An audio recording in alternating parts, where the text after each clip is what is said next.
जय श्री गणेश दोस्तों। हमारी आज की कहानी का नाम है फर्ज।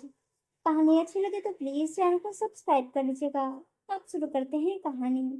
बहू, अब जाकर संजय के कपड़े धो लो। और हाँ, उसके कपड़ों की जेब में जो पैसे रखे हों उन पैसों को निकाल कर बाहर मेज पर रख देना। मैंने कभी भी पापा जी की जेब से निकले कोई भी पैसे अपने पास नहीं रखे। कमला जी ने कहा। रुचिका को अपनी सास कमला जी की बात सुनकर तकलीफ हुई कि उसकी सास उस पर शक कर रही है। पर रुचिका जी माँ जी कहकर अपने काम में लग गई। पर रुचिका की शादी को अभी 1 महीना ही बीता था। पर रुचिका ने सारा घर का काम बहुत अच्छी तरह से संभाल लिया था। चाहे घर को संभालना हो या बाहर से जाकर घर की जरूरतों के सामान लाने हो, सारे काम रुचिका बखूबी कर रही थी।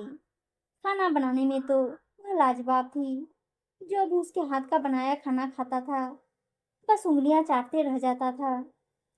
रुचिका का पति संजय उसके हर काम की खूब तारीफ करता था।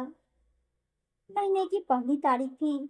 संजय घर लौटकर आता है और अपनी माँ को जेब खर्च के पैसे देने के बाद रुचिका को भी थोड़े से पैसे जेब खर्च के रूप में दे देता है। यह बात कमला जी को पसंद नहीं आती है। कमला जी गुस्सा कर बोलती है, अरे बहू को इतने पैसे देने की क्या जरूरत थी?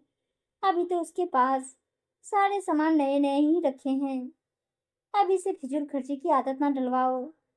संजय बड़े प्यार से कमला जी को समझाते हुए कहता है, अरे माँ, थोड़े से पैसे दे दिए तो क्या हो गया? रुचिका की अपनी भी कुछ पर्सनल जरूरतें होंगी और वो बाजार तो जाती ही है। वो खुद से अपना सामान लेती आया करेगी। इसमें नाराज होने की क्या बात है? कमला जी और भड़क जाती है। पर्सनल जरूरतें? मुझे कभी तुम्हारे पापा ने कोई जेब खर्च नहीं दिया। और ये अभी 2 दिन हुआ घर में नई नई आई और इनको लुटाने के लिए पैसे दिए जा रहे हैं।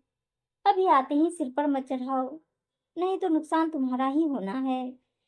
संजय कोई जवाब नहीं देता है, बस शांति से अपनी माँ की बात सुनता रहता है।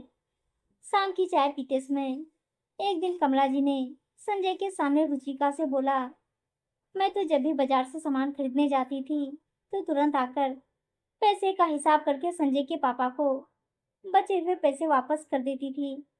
मगर आजकल की बहुओं को तो आता ही नहीं है कि घर का खर्च ईमानदारी से कैसे चलाएं।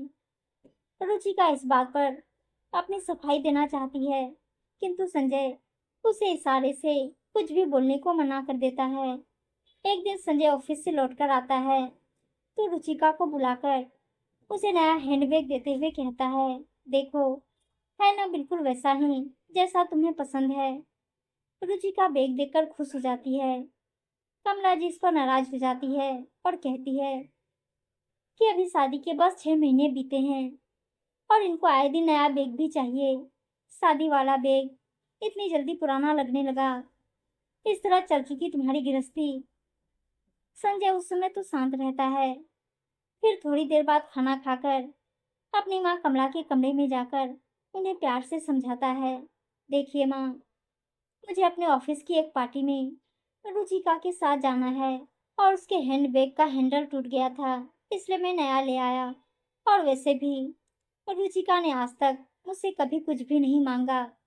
कमला जी कहती है, बेटा, अगर इस तरह से उस पर आंख बंद करके विश्वास करोगे तो सारे पैसे उसके ऐशो आराम में ही खर्च हो जाएंगे और कब तुम्हारी गृहस्थी पूरी खाली हो जाएगी इस बात का तुम्हें पता भी नहीं चलेगा।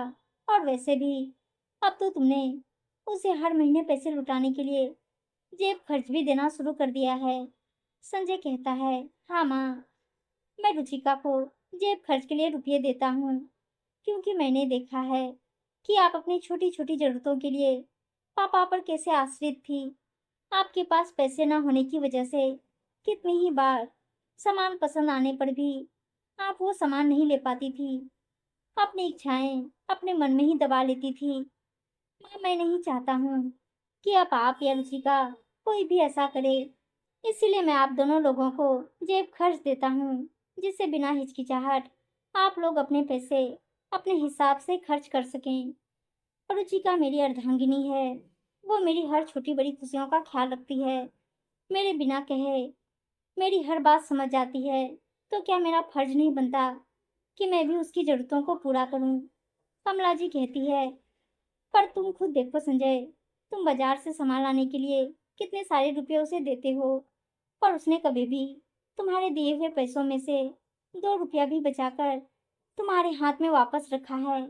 इस पर संजय कहता है, हाँ माँ, आपको नहीं पता, पर रुचि का बहुत ही बेहतर तरीके से घर चलाना जानती है।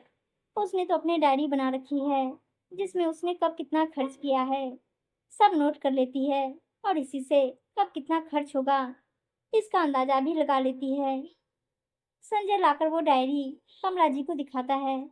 कमला जी को एहसास हो जाता है कि उसने कहीं ना कहीं अपनी बहू के बारे में गलत सोच बना ली थी, पर अब वो किसी भी बात में रुचिका को ज्यादा नहीं टोकेगी, क्योंकि उसे एक समझदार बहू मिली है जिसे गृहस्थी चलाने की समझ है।